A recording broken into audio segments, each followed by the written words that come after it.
If you like what I make and want to help out the channel, make sure you subscribe to it, turn on notifications, leave a like on the video below, and comment as well.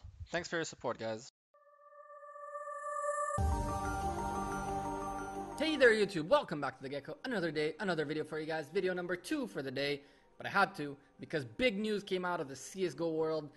Friberg, NiPs, Friberg is stepping down, and NiP have signed a player named Rez, I think he's Swedish player.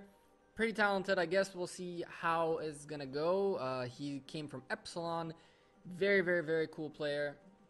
And overall, I'm not gonna say absolutely anything about NiP yet. What I first want to do and make sure you guys understand is that anyone who ever says Friberg was the problem at any point in time in the future of NiP would have no clue who Friberg really is. Friberg was the king of banana, one of the best players in the world at some point. He was part of the team that did absolute magic. He literally is part of the definition of the NiP magic.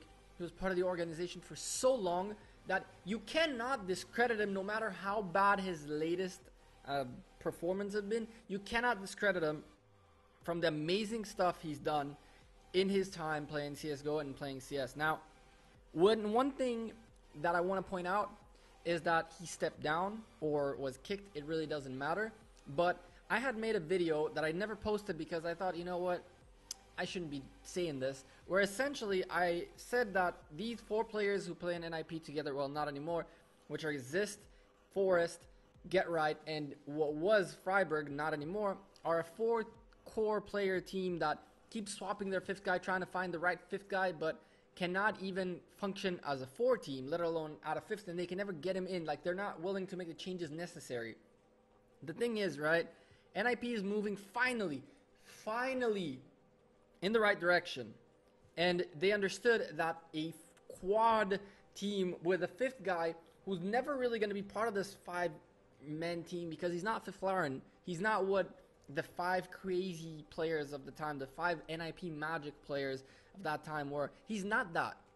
The 5th player they'll add will never be that.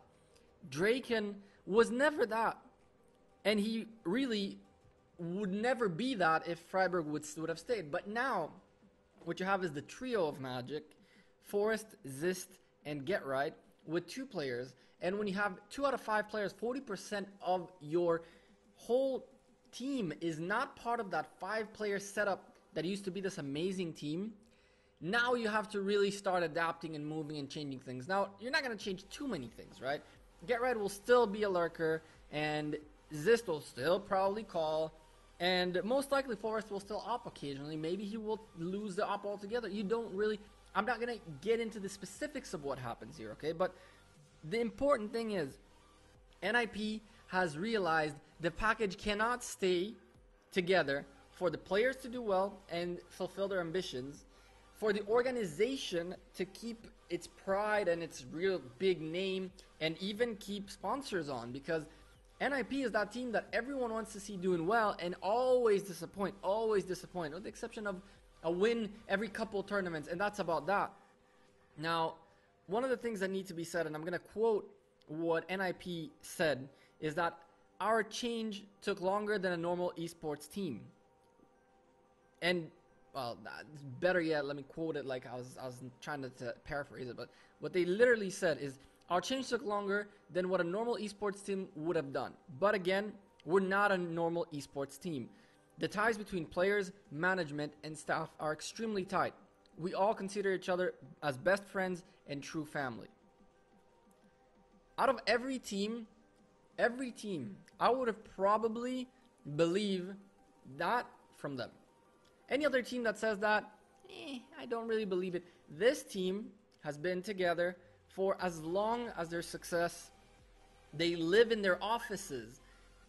You know how much NiP used to be like this definition of a family, awesome, crazy team.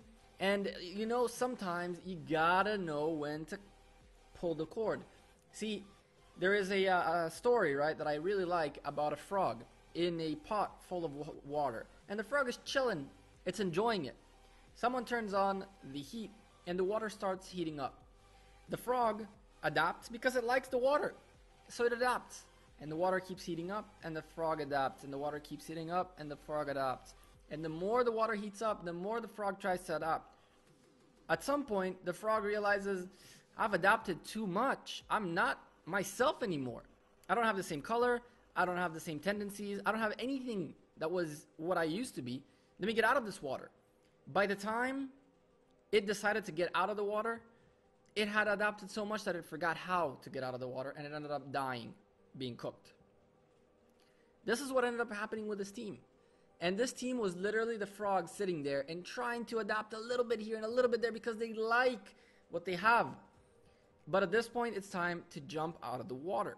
Now, to say replacing one player is enough, I don't know.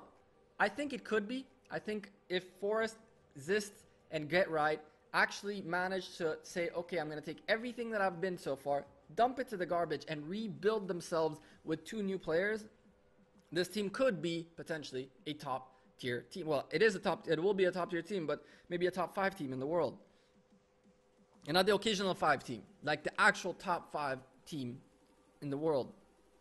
However, for that, they're going to have to understand that everything they've had so far, they're going to have to take most of it out and leave some space for the new players to work around these new players, to get them in the system, to build a new system together, which is what SK did with Phelps.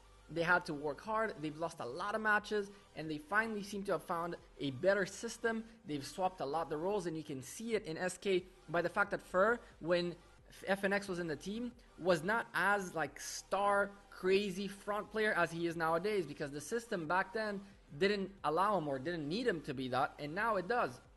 And now it works around him. So this is what NiP need to do right now. They need to take their system and start modifying it, not like the frog in the water, but understand that first of all, you jumped out of the water and now you're in new water. And now you got to understand where your comfort zone is, where you want to go, how do you want to sit, how do you want to do, who's going to play where, how you're going to hold. And you cannot do it in a month or in a week or in even 2 months. It's not going to be one event, it's not going to be 2 events, it's not going to be a major, it is going to take time. But as long as we see the NiP players, the NiP core that is there, which is Forest, Get Right, and Zist, make changes in their own game. You can see them, you can physically see them go into different sites, holding different sites, checking new angles, doing new things, pairing up with a new player. Only then we'll truly know if NiP is actually serious about changing, or just kicked a player saying, alright, well, out of the 4, he's the worst, we'll kick him and hope for the best. I hope that doesn't happen. I hope these guys really manage to make a new system work, and I want to see throughout matches and events and stuff like that, to see them trying things. If they don't try during matches, they'll never try. Scrims don't count. I want to see in LAN these guys playing different positions and positions they've never played before, or they have but not the way they are, as part of their adapting phase. Finally, Friberg is one of the probably most known players. He used to stream a lot. He was a great streamer. He was a great player. He might still come back. You never know if he comes back or not. But regardless, do not disrespect this guy ever, ever, because he doesn't deserve it. He has an amazing story in CSGO. He was one of the best players in the world. He showed it. He doesn't have to prove himself again or keep proving himself. Gotta give him enough respect, let him be, and hopefully he comes back to streaming, because his stream was really fun. Anyway, that's all I have for you guys today. Let me know in the comments below what you think about Friberg. I lost my words right there, but I'm gonna start over again and say, let me know in the comments below, what do you think about Friberg stepping down? What do you think is the next move NiP need to make in order to become a crazy team? I think, as I said, they need to break the mold and refigure themselves out. And it's going to be hard, it's going to take time, and it's going to require sacrifice. But if there's one thing I know about these players, the 3 that stayed from the original NiP team, they're willing to do anything it takes to be at the top again. Anything. And hopefully they will. Anyway, that's what I think about this change. Crazy change. Thank you, Friberg, again, for all the awesome entertainment. King of Banana, you'll always be. And until the next time, I'm the Gecko. I'm out of here. See you guys in the next CSGO video. Cheers. And FYI, my predictions for EPL were garbage. Complete garbage. I learned my lesson. I said to myself, you know what, NVS could have been a really, really, really strong team, but I didn't give him enough credit. Hopefully my next predictions are a little better. Yeah, a lot better. Cheers!